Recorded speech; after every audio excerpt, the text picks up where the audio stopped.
Vamos lá, continuando a brincadeira, agora eu quero falar das ações coletivas. LOPIP, legitimidade, objeto, prazo, indenização e prova. Vamos lá. Cara, quais são as ações coletivas? São essas aqui: mandado de injunção coletivo, mandado de segurança coletiva, ação popular e ação civil pública. Essas são as ações coletivas onde pode cair em prova. 22º exame da OAB foi mandado de injunção coletivo, por exemplo. O mandado de injunção coletivo, a legitimidade está no artigo 12 da Lei 13.300, Lei do Mandado de Injunção. O mandado de segurança coletivo, a legitimidade está no artigo 21 da Lei 12.016. Na ação popular não tem como confundir com nenhuma dessas ações, gente. Pelo amor de Deus. Ação popular não tem como confundir com nenhuma dessas ações.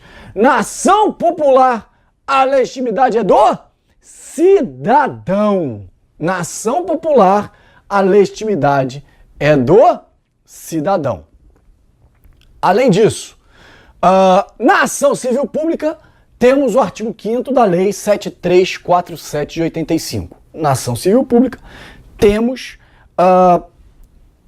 o artigo 5º da Lei 7347 de 85. Pronto.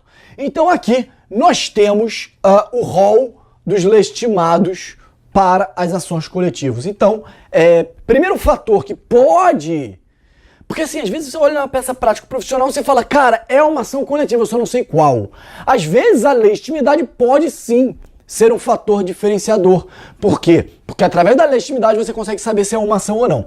Lembrando que a associação legalmente constituída em funcionamento há pelo menos um ano, que tem legitimidade para mover as ações coletivas, ok? Essa associação, ela pode ser dispensada do prazo de um ano, não é? De prazo de um ano de constituição.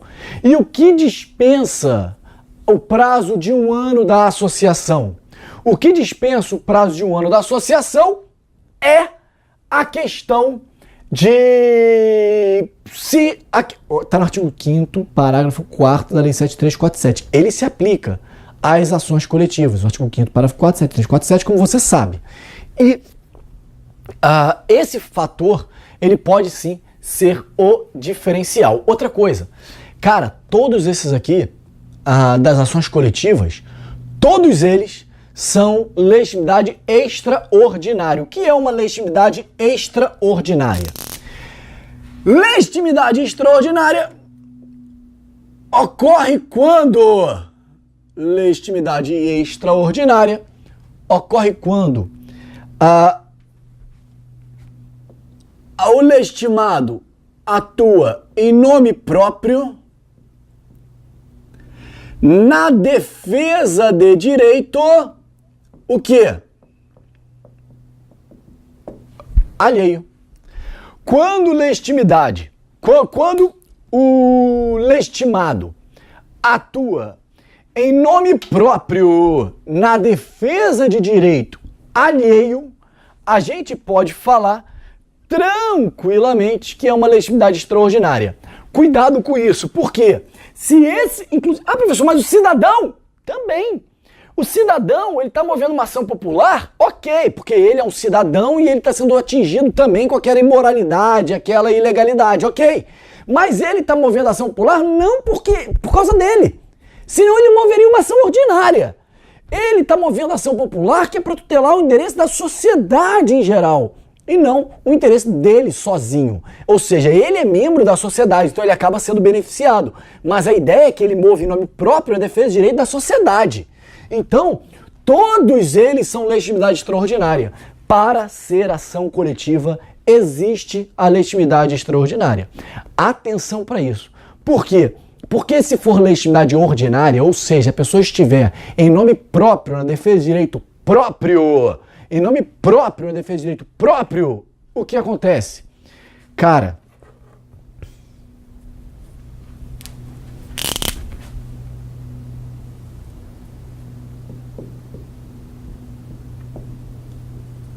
isso é legitimidade o quê? ordinária. E aí não é mais ação coletiva. Aí cai lá naqueles remédios constitucionais, por exemplo, ou nas outras ações que a gente vai falar mais pra frente. Mas não é ação coletiva. Então, fica ligado que é muito importante você se ligar se é ou não direito próprio alheio. Por exemplo, a organização sindical. A organização sindical, ela tá lá movendo ação para proteger interesses da organização sindical. Então pronto, se a organização sindical estiver movendo ação para tutelar interesses da própria organização sindical, isso na verdade é o quê? Legitimidade ordinária. Então não é ação coletiva. A organização sindical, ou seja, o sindicato, ele pode mover ação ordinária, tá? O sindicato pode mover uma ação ordinária, se for para proteger o interesse do próprio sindicato. Ele não vai mover uma ação civil pública para proteger o interesse do sindicato. Entendeu? Ele vai mover uma ação civil pública para tutelar o interesse dos sindicalizados, não do sindicato. A associação ela não vai mover um mandado de segurança para proteger o interesse da associação. Mandado de segurança coletivo, no caso. Se a associação olhar e falar, eu quero mover um mandado de segurança, mas o interesse que ela quer proteger é da própria associação, esse mandado de segurança é individual, não é coletivo. Entendeu? Então, se for nome próprio, direito próprio, é uma ação individual. Se for nome próprio, direito alheio, dos sindicalizados, associados, sei lá, dos filiados ao partido, é uma ação coletiva. Atenção para isso na legitimidade das ações. Objeto. No que toca ao objeto, artigo 2º da Lei 13.300 e artigo 5º da Lei do artigo 5º da Constituição, inciso 73. E a parada é a seguinte aqui. No mandado de junção coletivo, o objeto é praticamente não, é o mesmo do mandado de junção individual, ok? Só que a diferença é a quantidade de pessoas que foram atingidas, enfim. Mas quer exercer o direito e não pode por ausência de norma regulamentadora. Mandado de segurança coletivo, o objeto é para tutelar direitos coletivos, difusos ou individuais homogêneos. Nós já falamos sobre essa diferença, sobre esses direitos coletivos, difusos e individual homogêneo. Difuso não, coletivos e individuais homogêneos, tá? Interesses difusos não podem ser tutelados por mandado de segurança coletivo. E o que significa dizer interesses difusos? Interesses de pessoas indeterminadas. Então, quando a gente fala, por exemplo, na moralidade administrativa, por exemplo, Gedel Vieira Lima entrou lá no apartamento, vamos começar a se proteger, né, de danos morais. Supostamente um apartamento atribuído ao Gedel Vieira Lima se achou 52 milhões de reais em notas, parecia cartel de Medellín, parecia cartel de Cali, narcotráfico. E continuam matando pessoas.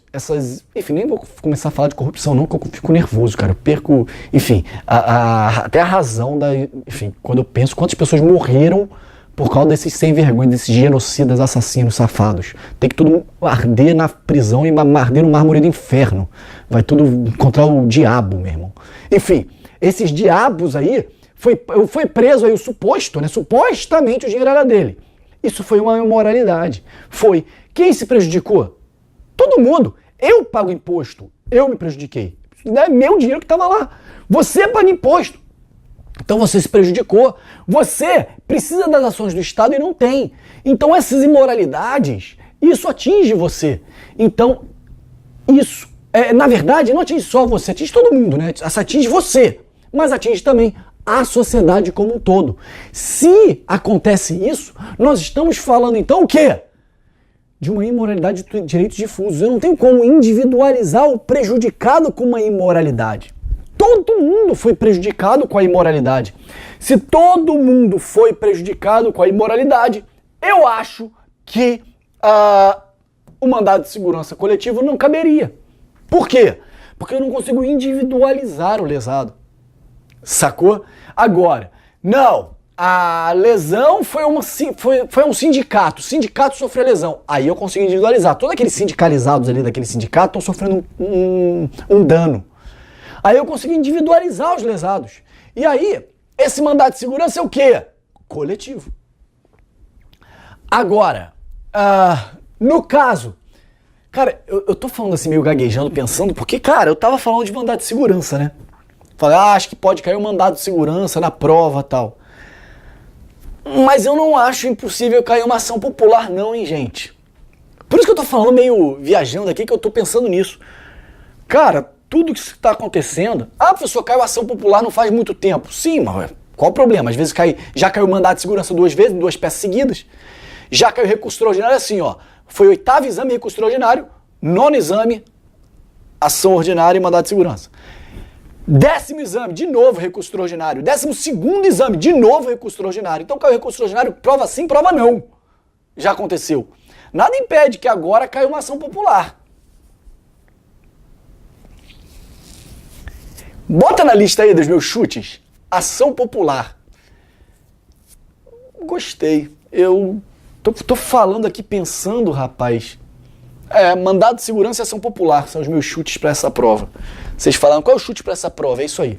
E se for recurso, o meu chute para o recurso seria, como eu já falei para vocês, uma apelação ou um agravo de instrumento. Enfim, rock, talvez. Mas apelação é agravo de instrumento. Vamos lá. Tem que apostar, né? Não pode chutar todos. Vamos lá. Então, esse desvio de verbas públicas, corrupção, é imoralidade. É lesão ao patrimônio público. Quem se prejudica com isso? Todo mundo. Então você vai fazer o quê? Uma ação popular. O procedimento da ação popular é similar ao procedimento da ação ordinária. Ok? Então, uma ação popular seria o caso. Perfeito? Além disso, 5 anos, ok? 5 anos é o prazo. Mas antes disso, direito de... Tô com ação... Rapaz, eu tô meio encafifado falando, como é que eu não pensei nisso antes, cara? Da ação popular. Caracas! Enfim, mas... Pode ser. Direito de difusos, coletivos ou individuais homogêneos. Ação civil pública. Beleza? Ação civil pública. Curiosamente, a ação civil pública, ela cai para os 3 direitos coletivos. Difusos, coletivos e individuais homogêneos. Ok? Ação popular só cabe para difuso, ou seja, ação popular só cabe para difuso. E mandado de segurança coletivo só cabe para coletivos e individuais homogêneos. A ação civil pública cabe para tudo isso aqui. Sacou? O objeto da ação civil pública é mais amplo, né? Aí vamos lá. O prazo. Cara, a mandado de junção coletivo. O prazo é imprescritível. O prazo para o mandado de junção coletiva é imprescritível. Não tem prazo. Qual é o prazo? Cara, não tem. Sacou? É imprescritível. No mandado de segurança coletiva, o prazo é de 120 dias a contar da ciência do ato, ou seja, igualzinho o mandado de segurança individual. Na ação popular e na ação civil pública, o prazo é de 5 anos. Beleza? Na indenização, não cabe provas no mandado de junção coletivo e no mandado de segurança coletivo. Não cabe indenização no mandado de junção coletivo e no mandado de segurança coletivo. Na ação popular, cabe sim pedido de indenização, cumular com indenização, e na ação civil pública cabe também cumular com pedido indenizatório. E provas? Não cabe provas na mandado de junção coletivo, não cabe provas no mandado de segurança coletivo, salvo aquela exceção do 6º parágrafo 1º da 2016. Cabe produção de provas na ação popular e na ação civil pública. Se você reparar, como é que eu diferencio a ação popular da ação civil pública? Legitimidade. O cidadão pode mover a ação popular e não pode mover a ação civil pública. Então, legitimidade mata essa diferença aqui. Acabou. Mandado de segurança e ação popular. Legitimidade. A legitimidade mata isso. Como é que eu diferencio? Então, a ação popular está fora. A legitimidade diferencia ela das outras ações coletivas. Agora, como é que eu diferencio o mandado de segurança coletivo de ação civil pública? Cara, isso aqui. Mandado de segurança coletivo de ação civil pública, eu mato pelo PIP. Cara, é diferente, o PIP é diferente. Prazo, indenização e provas, ok? Então o PIP é diferente. Fechou? Tranquilo, gente? Tudo sob controle. Alguma dúvida ou nenhuma dúvida? Beleza? Ok, essa é a ideia. Galera, então vamos lá. Essa é a ideia. Continuando a brincadeira, essa é a ideia. Vamos lá. Outra coisa, professor, mas como é que eu diferencio mandado de junção coletivo com mandado de segurança coletivo? Ou com ação civil pública? Cara, imprescritibilidade, beleza, mas o objeto. Cara, se você fizer aquela pergunta, o que é que meu cliente quer no final? Se o cara não está exercendo... O problema de todo da prova do 12º exame, tinha a palavra assim, a palavra não, tinha o termo em razão. Estava escrito na prova. Então ele não podia exercer o direito em razão da inércia. O motivo pelo qual ele não estava exercendo o direito era em razão da inércia. Cara, a pergunta que você tem que fazer quando acaba a prova qual é? Para você identificar o objeto. O que é que meu cliente quer no final de tudo? Cara, se o meu cliente quer no final de tudo, cara, exercer o direito. E qual é o motivo que ele não está exercendo o direito? Cara, a inércia é mandado de junção coletivo, não é mandado de segurança coletivo, não é ação civil pública, não é. Ou seja, identificar o objeto é fundamental. O que é que meu cliente quer no final de toda essa bagunça toda que está escrito aí? Beleza? Aí vamos lá. Reclamação e AIME. Cara, é tranquilo, né? Legitimidade da reclamação, parte interessada ou Ministério Público. Legitimidade da AIME, partido político, coligação partidária, candidato ou o Ministério Público. Objeto da reclamação está no artigo 988 do CPC. E o objeto da AIME está no cassar mandato de quem concorreu com abuso de poder econômico, corrupção ou fraude. Prazo, cara, até o trânsito em julgado do ato judicial impugnado na reclamação. E a AIME artigo 15 dias a contar da diplomação. Detalhe, cara, na reclamação, fica ligado, quando eu falo até o trânsito em julgado, você tem que tomar cuidado, porque o prazo da reclamação não tem um número específico. Depende de quando vai transitar em julgado a decisão. Eu não posso fazer uma reclamação de uma decisão transitada em julgado. Mas eu posso fazer reclamação, que é uma outra petição, não é recurso, é uma outra petição. Eu faço a reclamação para o tribunal competente. Esse processo aqui é independente, né? Ele não pode ter transitado em julgado, eu faço a reclamação. Depois que eu fizer a reclamação, esse processo pode até transitar em julgado, não tem problema. Tá? Mas quando eu movi a reclamação, esse processo não tinha transitado em julgado. Isso é o que você tem que levar em consideração. Beleza? Ok? Valeu. Vamos lá. Indenização. Não cabe indenização na reclamação e não cabe indenização na AIME. Prova. Cabe indenização e não cabe... Perdão. Cabe indenização na reclamação e cabe indenização também. Caraca! Parece que deu um nó na língua. Não cabe indenização em nenhuma das duas e cabe produção de provas nas duas. Falei. Pronto. Ok? Vamos lá que agora eu quero falar de recursos. Cara, vamos lá. Sobre recursos. Olha só, a legitimidade é do sucumbente em recurso. Né? Sempre assim. Quem é o sucumbente? É a pessoa que perdeu o processo. Né? Sucumbência é a perda, né? Então, quem perdeu o processo, ele vai mover a ação. O recurso. Eu quero que vocês percebam o seguinte, gente. Percebe isso. A legitimidade de recurso é tudo igual. O prazo de recurso é tudo igual. Cabe indenização ou não? Nenhum cabe. É tudo igual. Cabe produção de prova ou não? Tudo igual. Recurso vai se diferenciar pelo quê? Me fala aí. Recurso se diferencia só por um único fator no LOPIP, que é o objeto. O objeto do recurso que é o grande diferencial, ok? E os objetos vou fazer exercício de casa para vocês, para eu continuar seguindo aqui na nossa aula. Eu vou passar um exercício de casa para vocês. Vocês ainda têm sábado para estudar. Eu quero que vocês leiam exatamente esses artigos aqui. Vou até sair da frente, tira um print screen da tela, ou tira um print screen da tela, ficou ótimo, né? Porque screen já é tela, né? Tira um print da tela, ou anota esses artigos aqui. Eu quero que você leia a letra desses artigos no sábado, ok?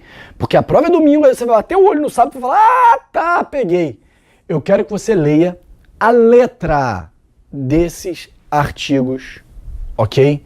Eu quero que você leia a letra desses artigos. Tranquilo? Beleza? Vamos lá. De novo, a mesma coisa. Legitimidade não tem diferença. Prazo de regra não tem diferença. Só embargo de declaração que tem, 5 dias. Indenização também não tem. E prova também não tem diferença. Ou seja, a diferença está onde? Lógico, embargo de declaração no prazo, ok? Mas a diferença, a grande diferença está onde? No objeto. Leiam os artigos que eu estou pedindo. O slide passado e desse slide. Tira um print aí. Professor, mas por que você está passando isso aí pra gente? Que exatamente, como o recurso, a grande diferença está no objeto, é importante que você esteja com o objeto de cada recurso maceteado. Você não precisa decorar o objeto de todos os recursos. O que você precisa fazer, na verdade, é marcar o objeto desses recursos, ok? Para se você... Porque o que acontece? Você vai ler isso no sábado. Quando cair na prova no domingo, você vai falar, putz, eu sei qual é. Muito deles você já sabe de cabeça, gente, porque vocês já estudaram isso. Mas você fala, putz, eu sei mais ou menos qual é.